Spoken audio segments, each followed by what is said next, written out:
Welcome to Trapper Keeper podcast where we recap mountain monsters. Each episode we go through an adventure with the boys of Ames, Appalachian something as they hunt creepers Creepers. as they hunt creepers around So okay. Appalachian Mountains. Appalachian investigators of mysterious sightings. Yeah. They're hunting cryptids, not creepers. This is not Some are mine. creepers, probably. Yeah. Some of them are freaks. Yeah. We're now on the second episode. Yeah, the show features creepers for sure. There are creepers in the show. They're just not the ones that are being hunted. Yeah. Welcome. Welcome. Episode 2. Episode of 2. Trapper Keeper. Trapper Episode 2. Keeper. Season 1, Episode 2 of Mhm. Mountain Monsters. And let's start. We're going to start every episode with a roll call just so we keep in mind who our cast of characters Yes. are. Number 1, we got Trapper, the team leader. If you picture an old white man, he's in a kind of, old-timey prospector outfit, bandana on neck. We got Buck, the rookie, young white man with a bandana always on his head. Huckleberry, security. There's another old white man with a beard, another prospector look, but this one is bigger, kind of size up Trapper, and that's what we got. Yes. We got Jeff, the researcher, who's an old white man with a beard and overalls, and kind of has a Santa vibe, I would say. Yes. We got Willie, the trap builder, not to be confused with Trapper. He's a middle-aged white man. He's mostly in camo, kind of Charlie Day fits, like old army outfits. And we got Wild Bill, the expert tracker, who's a middle-aged white man with generally in a tank top, and is potentially toughest to understand of the 3, or of the 5, however many there are. However many there are. Yeah. They kind of blend together, honestly. Episode 2 is titled The Devil Dog of Logan County. So, this time we're finally back in the Ames team's home turf, West Virginia. So I'm sure we won't hear any of that. I've never heard anything like that before. We don't have that in West Virginia. Bullshit. Trapper says that he bear hunts near Logan County, so he's familiar with the area.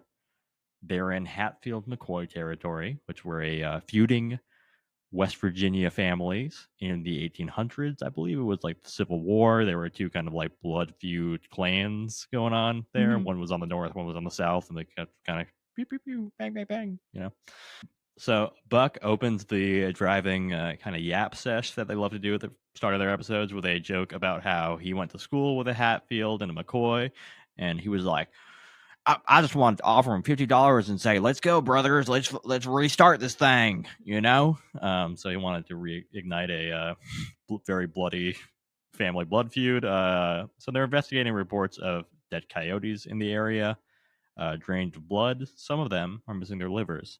Jeff, drawing on years of, as he describes it, researching different things, deduces that a chupacabra could be responsible, but there's a slight hole in that plan because the chupacabra is not known to operate in the area. So that's what research tells you. You got to follow the data. The research instead points to the devil dog, which he describes as a very vicious, and he's a coyote killer. So pretty good match as well. The creature has 3 toes apparently, and is about 3 feet tall and 180 to 200 pounds. The CGI model that we're shown is, I think it's the same Wolfman head, pretty much. Yeah. But it's on like a jacked dog body. Like it looks kind of like an American Bully or like a tough like pit bull. They were basically Victor Frankensteining the shit out of them CGI assets. They were using those assets. Those assets. They were in use this time. They were for sure, and they're driving to meet, I think, somebody that JD is excited to see. Let's go, Shoeless Terry. Terry. Tag on the screen. I love. Did you catch that? No. They like to have like when they have the witness, they'll be like, Joe, expert hunter. Terry's is Terry, shoeless hermit. Oh, okay. Yeah. I wrote that down. I think I just got overwhelmed by the fact that he was shoeless. He was indeed shoeless. They show the feet a lot. Yeah, I just put that his name was Shoeless Terry. I wasn't like, no, that's not his name. That is his full name. He's a shoeless hermit. Mm-hmm. Terry, indeed shoeless. We see his feet quite a bit. So much. Yeah, he quote, "A deer hunt this way, I never get sick." Asked if he takes any herbal medicine, he responds, Copenhagen, which is dip, coffee and aspirin. That's it. If one of those things can't cure you, it can't possibly be wrong with you. I did not catch the first one, whether it be because I was focused on how much coffee he seems to be drinking. What is the first one again? Copenhagen, which is a tobacco dip that you put in your lips. And, okay, all right. Yeah, your Copenhagen dip, madam. These gums are too good for grizzly. Okay, never mind. We don't need to get into dip. The crew laughs, but the ominous music kicks in as Shoeless Terry describes the only time in his life that he's ever felt fear. So Shoeless Terry was standing by the edge of a creek, and he saw a pack of creatures across the creek staring at him. Shoeless Terry says that the devil dogs would definitely kill humans with no problem. We haven't got the tools to fight something like that. Terry, I will remind you, does not even have shoes. No. So totally possible in his case that he does not have the tools to kill a big dog. I think other people might. Humans have developed things that could kill a dog, honestly. Terry Shoeless does not have them. Shoeless Terry, no, he's not getting it. He's not going to toe to toe, toe to three toes. Toe to three toes. Yeah. Diabolical. Buck asks Shoeless Terry to clarify what he meant by a pack, and he's like, did you mean like 5 or 6 dogs? And Terry tells him it was between 5 and 8. And Trapper is floored. He's like, nobody's ever seen more than 2 devil dogs, or even seen 2 devil dogs before. So mind-blowing stuff here. Shoeless Terry says, the best I can describe it is just evil. As he stared down the leader of the pack, a red-eyed white alpha female. Shoeless Terry... Yes, girl boss. Girl boss. Gaslight, gatekeep. Yes, mama, a girl boss behind you. Yeah. He says he's also found several coyotes dead with no tooth marks. Huckleberry says you can tell Shoeless Terry saw something because you can see it in his eyes. But I feel like Huckleberry's not really buying it. I just don't feel like he sells that delivery on that line. Oh. I feel like he's like a little doubtful by. Maybe it's the fact he's shoeless that has Huckleberry feeling a little doubtful. But does he have sort of anything against people without shoes? I don't know. Well, we see Huckleberry's feet at a later point as well. So okay, never mind. Yeah. Shoeless Terry waited for the devil dog pack to leave, and according to Trapper, this was likely what saved his life. So let that be known. If you're facing devil dogs, just stand there, and they will eventually go away. Do not run, especially if you're not wearing shoes. That's unsafe in the woods, probably. Yeah. The devil dogs want those toes because they're short on them, so they need more. That's their motivation, is that they don't have enough toes, so they're out to get you for your toes. They're the toe hunters. Nasty. I'm registering toehunters.com as a domain right now. That's where our merch will come from. Our Barilla muscle t-shirts will be on what was the website again then? Toehunters.com. All right. Make sure to send that to yourself in a letter so that it's copyrighted. Toehunters.xxx. Right. Trapper. Night 1 investigations begin with Buck, Huckleberry, and Jeff and Trapper. So full stack. Trapper is 100% certain that the devil dog alpha female is going to attack them. They walk along Shoeless Terry's creek, distracted by multiple twigs cracking, while Jeff looks in his infrared camera for any signs of life. Buck says, devil dogs are nocturnal. They can see at night. We could easily be their dinner, which is almost exactly what it said in the pilot. Buck walks up a hill towards a small rocky overhang, which we've learned in the first episode is like the most dangerous place to be. When hunting a nocturnal canine creature, cryptid, creeper, if you will.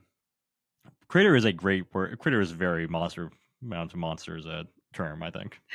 Just getting on it, getting on brand. Yeah. As Buck walks towards the overhang, right above Buck, there are 2 heat signatures walking along the ledge, right when killing distance of Buck. Buck hears movement, but he sees nothing as the devil dogs retreat behind the cliff. Buck says it was way too close to comfort and that he needs new britches. So he shit his pants. Shit is, all right, I got that one. I got that one. He shit his pants. There we go. Huckleberry goes to Willie's to discuss the need for a trap. As Huckleberry enters, Wild Bill is smacking a 2x4 on a picnic table for no reason that I could tell. What?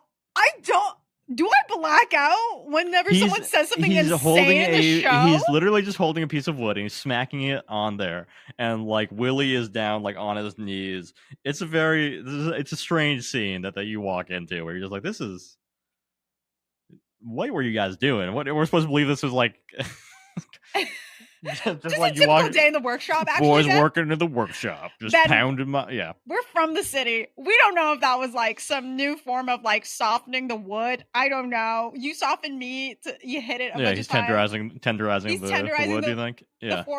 What is it? 4x whatever. He's tenderizing the wood. Maybe Willie and Wild Bill get up to some wood beating in the workshop. It's possible. It's not. Who knows? Huckleberry gets Willie up to speed. Devil Dog is 5 feet long and broad-shouldered. A lot of broad-shouldered monsters in this one. Oh my god. Willie says like a 5 to 6 foot trap should work, but Huckleberry points out that the only problem with that is that there's more than one of them. Oof.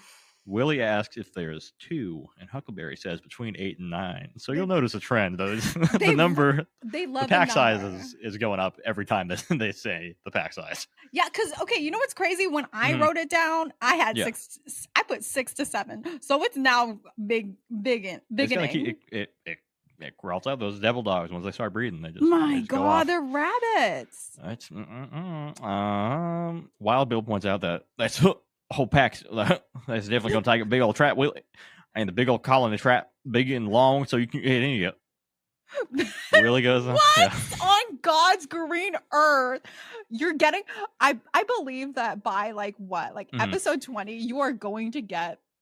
I will only speak like Wild Bill, and you're gonna. He has instead of saying like or whatever, he goes.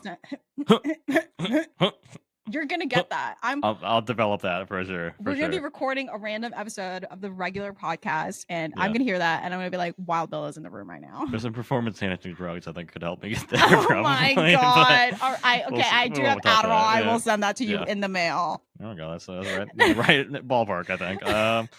Willie goes to a nearby abandoned farm to source materials for the devil dog trap. Meanwhile, Buck, Trapper, and Jeff meet with Richard, farmer. Another witness who's come across some dead coyotes. Richard found a dead coyote that had been chewed up on. Trapper translates Richard that his cows had been calving, and the devil dog was likely killing coyotes to eliminate the competition. Richard then pulls out his phone and shows a video that's way too clear, I think. Yeah. This episode is already where you're like, okay, come on now. Be fucking for real. Yeah. It's it looks like a CGI hairless dog running on a hill.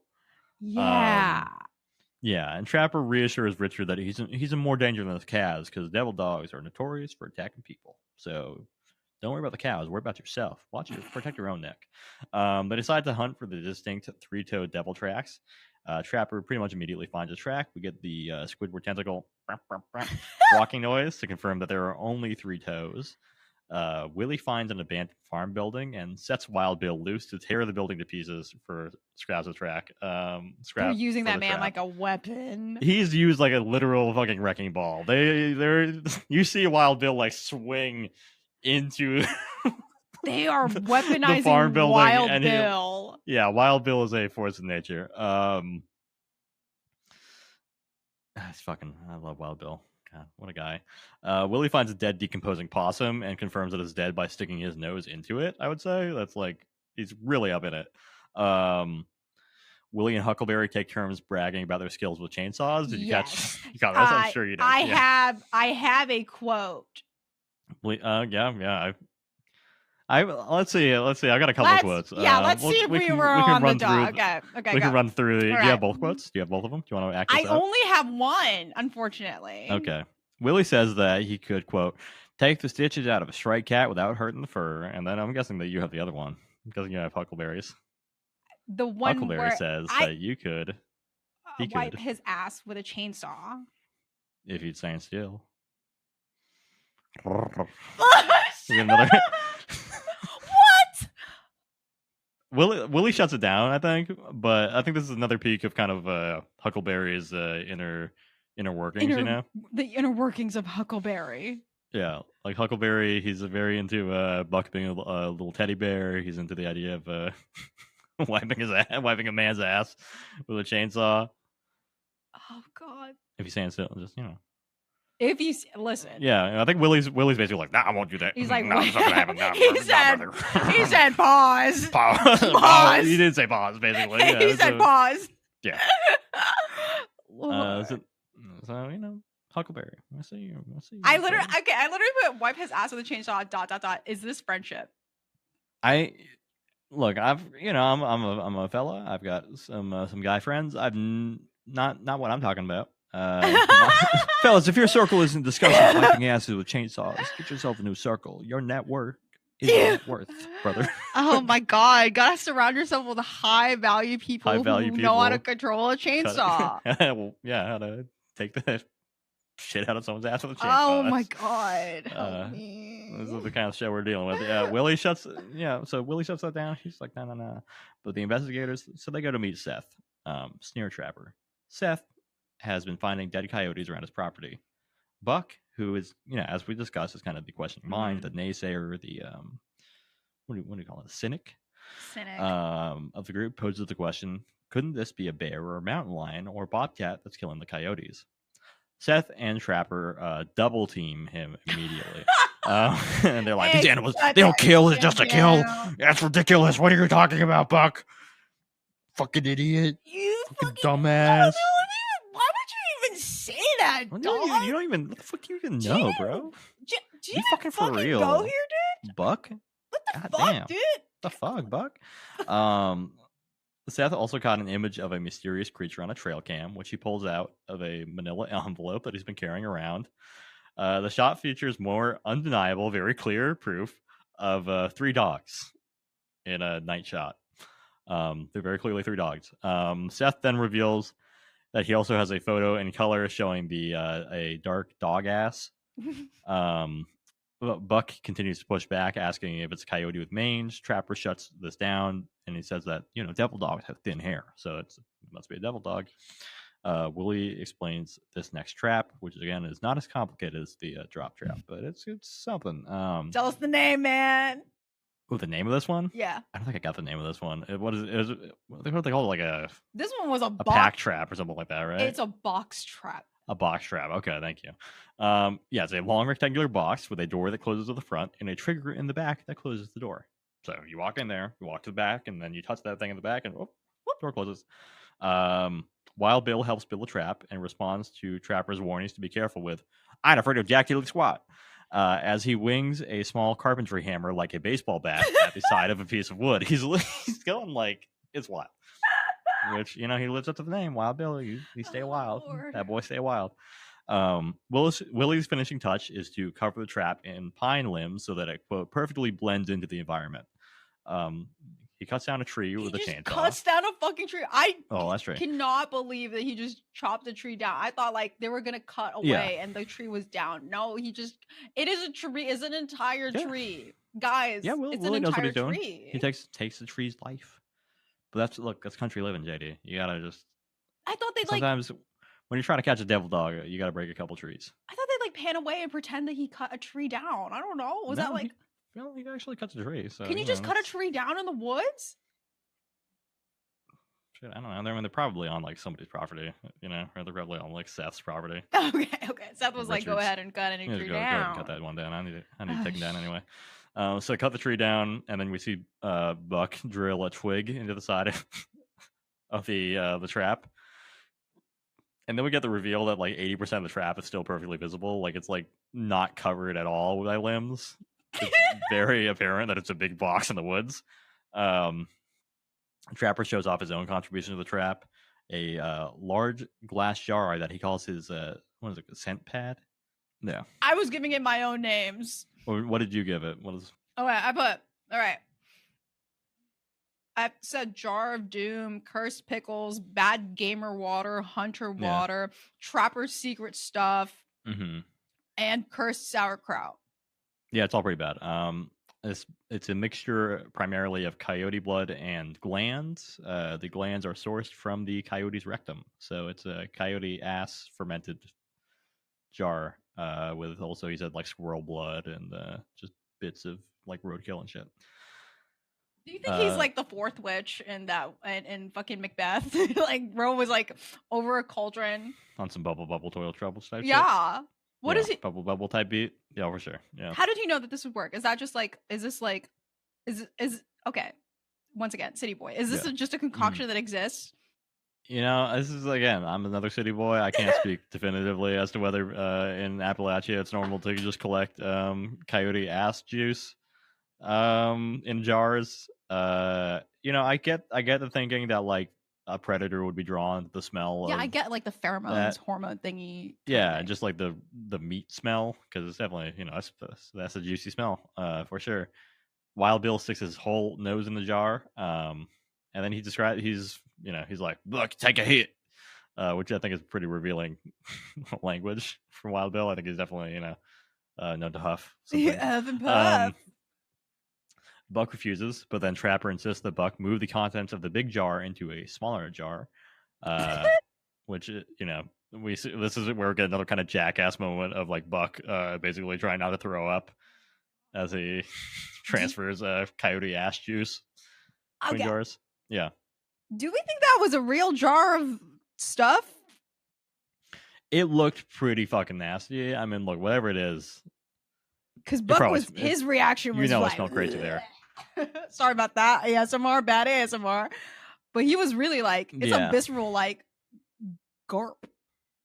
I could believe it. I believe, you know, I think I could believe that people are keeping a little bit of a fermented meat to kind of draw, like, for hunting purposes, probably getting rid of varmints and stuff.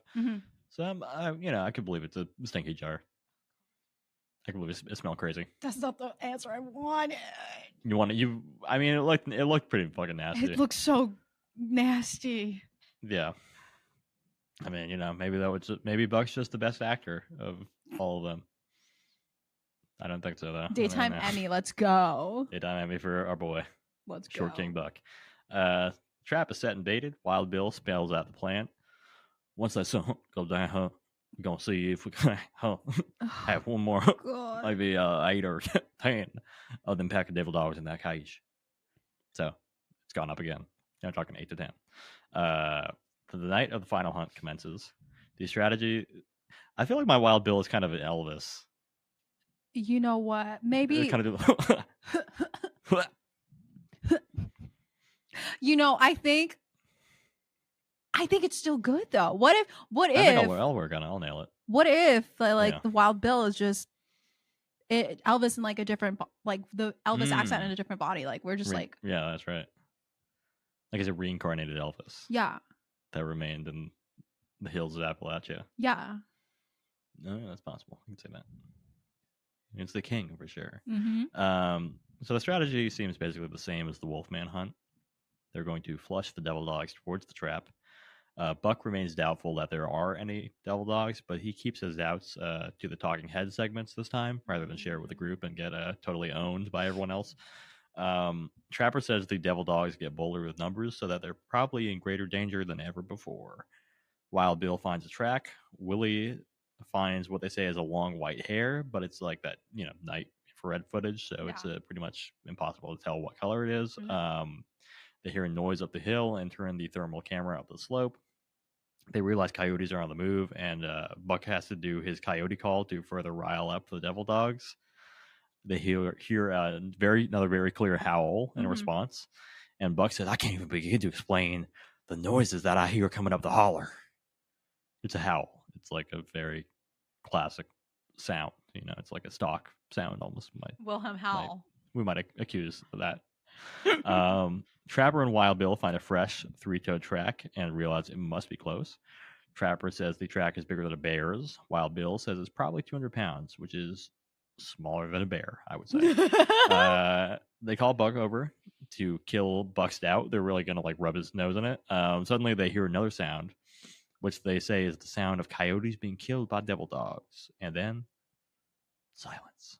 Really crisp and clear, just to emphasize. They are crisp, clear audio. Yeah, no, it's great. It's great stuff. They definitely got some great shotgun mics that are picking up the sounds of nature out with them. They're like, very clearly. Wait.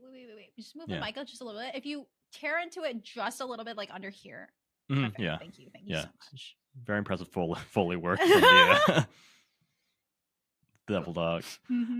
So Buck, has to it's kind of come to Jesus moment. His faith is restored when they find 5 dead coyotes laid out for them with missing livers and almost no blood on the scene. Buck says, to walk upon the apex predator, a coyote in West Virginia, and you see 8 of them dead, where something's killed them. It's crazy. Another howl happens, and Wild Bill says, that critter means business, huh? What the hell is that animal? Using the thermal camera, Jeff spots 5 devil dogs walking towards the trap. They run towards the trap, and it's been triggered. So they fucking caught a devil dog. Like, episode 2, they caught some shit. That's crazy, right? That is insane. And then we get to watch them not know how to open the trap. Because they can't see into the trap, and they're like, I don't know how to get in there. So they're like, you open the door, and then I'll slide the camera in there. So Jeff slides the thermal camera into the trap. He sees some legs, and then we get the big reveal as they open the door fully. It wasn't devil dogs.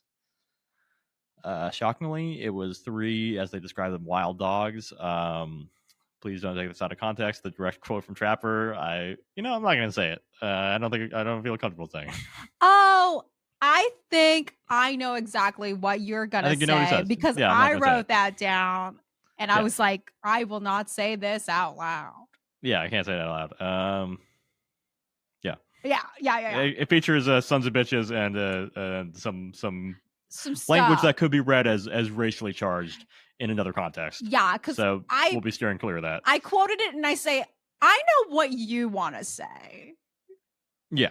The Trapper. I don't know, Trapper. I don't know about this one, boy. The narrative is rewritten, and they say that the 3 black dogs were part of the pack of the large white female actual devil dog. They confirmed this because there was a 3-toed track right outside of the trap. And Willie posits that she may have known it was a trap, and so she sent the rest of the pack in to investigate. Girl boss, gaslight, get key. That's it. That's queen shit. So, again, didn't quite get the cryptid. That got very close. Very close. And that concludes episode 3 of Mountain Monsters. So, thoughts? Can I pet that dog? Can I pet the dog? Can I pet that dog? Okay. We got some elevated danger in this boy. And once again, City Boy, if someone tells me there's big bad danger, 6 to 7 to 9, big to 10. Yeah. Who knows? 11 at this point. We don't know what happened in the between Seth and the, if someone was like, okay, they really are like, this thing will kill you for no reason at all. It's a coyote killer. It is huge attack, will kill you and eat you. So we're going to go and find that shit. Yeah. Now. Yeah, Trapper legit tells Richard, he's like, you're in more danger than your cows are because these things kill humans. So we're going to go and catch these people. Yeah, and we're going to open this cage just to see if it's in there. Yeah. So is it like once they're in the cage, they're like, God, can't kill no more? Right. They say that they call animal control. Yeah, they did say they called animal control. Yeah. Because I did, right before they said that they're going to call animal control, I'm like, now that you have these big wild dogs. Do they shoot these dogs? I know. I was like, why aren't they calling someone? And then they said, we called animal control. And I was like, okay. Yeah, so you didn't kill it. Okay. You didn't kill 3 dogs in a trap. Yeah. Yeah. So weight of evidence, I feel like probably better than the first episode. I mean, like, Seth has his photos of the dogs, but it's also like, if you've seen a dog before, you're kind of like, it looks like a dog.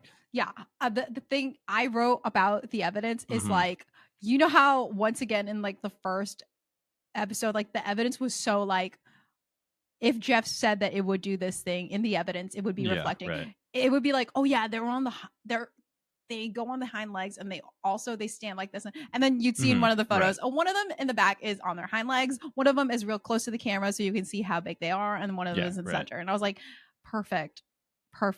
Put this on Vogue magazine cover. They're ready for their spotlight. A lot of the evidence is very like, because X said this, the evidence is going to exactly reflect that. Right. Too perfect, maybe. It's too perfect. It's like the evidence is too good. The danger is so big, but we're gonna go and get it anyway. I would put Shoeless Terry as the closer, personally. That would be a change I would make. I don't think Richard or Seth compare. You know, Shoeless Terry leaves an impression. So true, because then the narrative could be like, there's hella dogs, there's big bad dogs. We believe that this is being led by a big alpha bad wolf. And then we close out with Shoeless Terry, who's got no shoes, and he's so afraid of it. Turns out it was a girl. Because then that could be like the major twist of like, oh, we're so scared of these big bad dogs. Turns out it's a girl alpha. What? It was a girl the whole time? Oh my god. Oh my god. Yeah, that would have been such a good story. Like, I get that, like, maybe it's like it's like, this is just a story. Shoeless Terry's doing a story. The second guy is like, I have like video, and then now the last is now I have really good photos of them. Right. But wouldn't it be surprised? But I think narrative wise, Shoeless Terry, I think, leaves the biggest impression, just as being a shoeless hermit. And also the story, I think, is more interesting than it's like the scariest. Yeah, like with Seth, it's just like, so you're not sure these are just dog? I mean, again, like the devil dog is a step down from the Barilla, you know. It's not like I get like a black dog story, or like a, you know, like the concept of like a devil dog, like this like giant dog that comes across, you know, your path and is like this horrifying thing, right? It's generally, I think it is kind of traditionally like an Irish legend, and it's kind of like a similar to the Banshee, I think, kind of like a ill omen. Right. So I get that where that comes in. I don't know that makes it a cryptid, you know. I would say that's, to me, that felt like a bit of a stretch to be like, well, how are you going to show something that's not just a dog, to the point where it's like, well, that can't just be a dog. You got to give it 3 toes. You got to have it. 3 toes is, I guess, the only thing that they had. You have it indiscriminately kill people just for funsies. Yeah. And it can drain blood and take your liver. So you got to give it a little bit like devil dog, bad omen, and also chupacabra, but chupacabra doesn't go all the way up here. This one's different. We don't let them up here. Oh, we don't let them. You know what I mean? You know what I mean?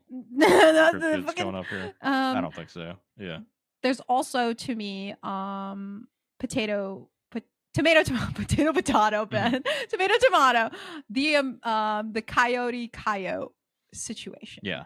Okay. How do you personally say coyote? I say coyote. I say coyote as well. And it comes up as both coyote and coyote in even like the same conversation. Someone will be like, yeah, it's about the size of a coyote. Yeah, like I saw the coyote here right now. So along with the linguistic magic that is being given to us by Wild Bill, I'm getting a lot of new words. New words. Coyote. Holler. Coyote. Holler. Yeah. Bound to be more of them. God. Yeah. This is a learning show, an educational show for sure. Educational. And then I do want to say the prints, once again, they're coincidentally always on ground where the leaves have been cleared, and we can see the track very, very easily. Very clearly. Yeah. Even without the Squidward tentacle. Oh. You can see them. Yeah. Wait. Pause. I took a screenshot. Speaking of pause, I took a screenshot. Bring in the iPad. Oh, I took several screenshots. Continue. Stop it. Don't tell me what's new in the photos. God, please help. That's not it. This is one of them. This is one of them. Stop it. Don't tell me when I took it. Oh, it's telling. Wow. Okay. So first off, it's giving me information on the screenshot and it's completely unrelated to it. It's telling me that it's a reptile. Thank you so much, Okay. Apple. Is this SRS? Okay. That's the devil dog print. I think Or this that is the Wolfman print, because that's I don't that's know. 4 toes. I see. Oh, sorry. I'm on the wrong one then. This one. Should Is these this be on, like, 3 SRS? toes? Yeah, that is supposed to be the devil dog print, which. Yeah, I mean, look, like, most creatures have like 4 to 5 phalanges, like little, their finger parts. We have like all kind of share that same like basic anatomy. So a 3-fingered mammal would be, or a 3-toed mammal would be pretty unheard of. This is so perfect. It's a very perfect print. It's there we say another produced moment on Mountain Monsters. Compared to a coffee can, how big do you think this is compared to a coffee can and or Trapper's hand? I think this one is going to be smaller than a coffee can because Wild Bill says is 200 pounds. 200 pounds. So that's okay. So that's like normal human size. That could be. Yeah. It's like 2. Yeah, that's true. Yeah, that's a person. Yeah. That's a human being. That's a human being in a suit. Has anyone checked if there was, I know this was 2013, but if there was a furcon nearby? Yeah. But a lot of the prints are so beautifully printed on the floor. Yeah, the devil dog prints are really above and beyond in terms of how clear they are. They saw so many as well. They find an overwhelming amount of devil dog prints. And then I think like Richard's footage is also just like, because I feel like they don't look like they're in the environment, the dogs, when they're like running through the woods. Yeah. Does Richard is the one who has, God help me.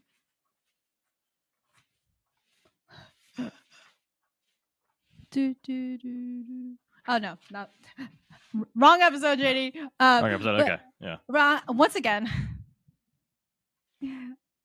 I did watch this in one day. Yeah. All in one day, with my brain going, "What is going on?" Yeah. It's okay. I will say that Richard is the one who, when he was delivering all of the information so far between episode 1 and 2, he felt like the most real in terms of like dialogue and how he was acting. Yeah, I can see that. Despite the video that he had. The video being bullshit. Yeah. Yeah. I was like, you are the most real person in this room right now. Between you and I, you are the most real here. And I appreciate you for that. Do we okay. Say all of these witnesses are real, right? Do we think that was like when they were talking to like the producers at the time of like, what do I say, right? The producers are gonna be like, oh, let's make sure you say this, let's make sure you say that. Yeah. So like when you're telling the evidence, you don't like forget anything. It's like, is the sort of practiced scripted sounding of when people retell their witness stories because they have to hit certain points of their story. It's real, but as a producer, I have to remind you to hit certain points of your story. Yeah, I have to remind you that this is a 7-foot tall, 400 to 600 pound Wolfman we're talking about. Yeah. Like beat for beat, this is how it has to go. I appreciate your story being real, but every single time. There's that. Yeah, I feel like there's definitely a bit of that. Yeah, I wonder if that carries over into the later episodes as much, or if they let go of the desire to act like they're presenting actual evidence. We'll find out. Hey guys, if you're interested in that, you will have to stick with us eternally as we go through all these forever and ever. Forever and ever. What did you?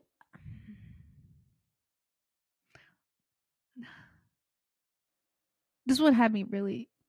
I think I stopped taking notes in terms of like what was happening in the episode, and more I was questioning myself. Okay. Well, what have you got? Okay.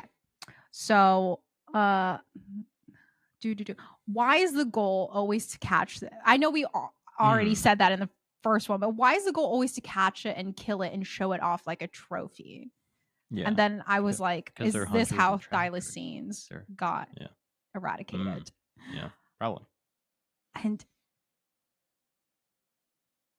I don't know. Like, okay. Yeah. You and me out in the woods, crew of 5 to 7 people, not devil dogs. Yeah. We're gonna go. Okay, maybe because the act has to have a point, right? Like, okay, maybe our point is like we're gonna go catch evidence and then fuck it, go home. Yeah, right. Is that meaningful enough? I think there's a little bit of kind of like an element of like maybe like exploitation, right? Like it's kind of like the Duck Dynasty wave of like, oh, let's make fun of rednecks and like have these like funny hill people, you know, and like their crazy ways. I think that's definitely played up a little bit. I mean, obviously, like I think Trapper knows what bipedal means. Yeah. They play it up for sure. So I think the hunting and killing is kind of like, oh, this goes along with kind of the Duck Dynasty. We're hunters. We're like outdoorsmen vibe, you know.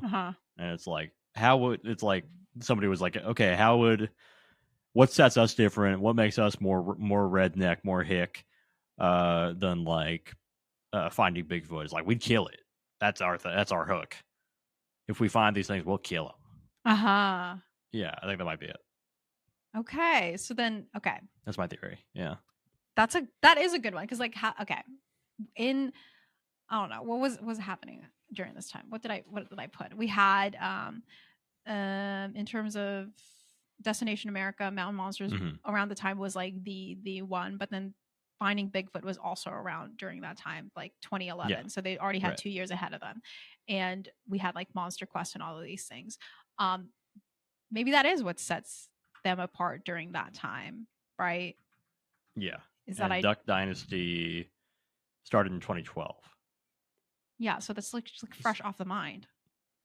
Yes. Yeah, so I think that they were kind of riding the Duck Dynasty wave a little bit. Yeah, I get it as like a draw because like, okay, if I'm watching this with my head in mind that this is all real, yeah, that would be cool for an episode to conclude with. And also they fucking caught the devil dog actually. Yeah.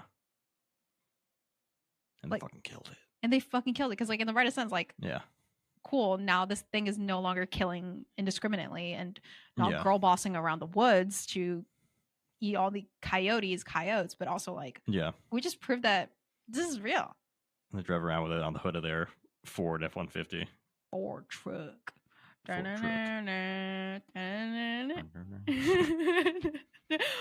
yeah, like I think by the time I was on episode 2, so I'm very excited about what I do for the rest of this. Is like I really was like questions galore. Like, I don't know, Ben. I don't know. It's like, I don't know. What did you think about like the danger of this one? Like, I mean, you know, like presume like a dog, it could be dangerous. So I think that they were in more danger than the Wolfman episode because I don't think there was a Wolfman near them. You know, potentially one of them could have gotten bit by a dog that could, you know, have to go get a rabies shot. Yeah. Yeah.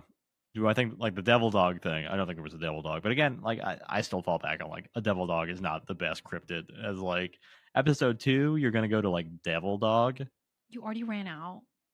You like that seems like a bottom of the barrel one, you know? Yeah, it's like okay. The devil dog in this sense, in the lore that they have provided us, versus a chupacabra. Chupacabra is still cooler. I mean, like, come on. 100%. Yeah. This was just like, it like could be just a rabbit dog. This could just be a dog, just a big white dog. Yeah.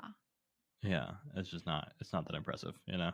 I do like that they added that, like, oh, it drains your blood and also takes your, like, liver. Yeah, right. The research shows. Like, I did, once they happened upon the large amount of coyotes that are just dead. They're like, yeah, it took the liver. Yeah, like no forensics needed, no additional sort of devil dog. Yeah, I don't know. Maybe that's what. Maybe as once again, city boy, a hunter, you could tell that the liver is gone and that this has been drained of blood. Yeah, in the night.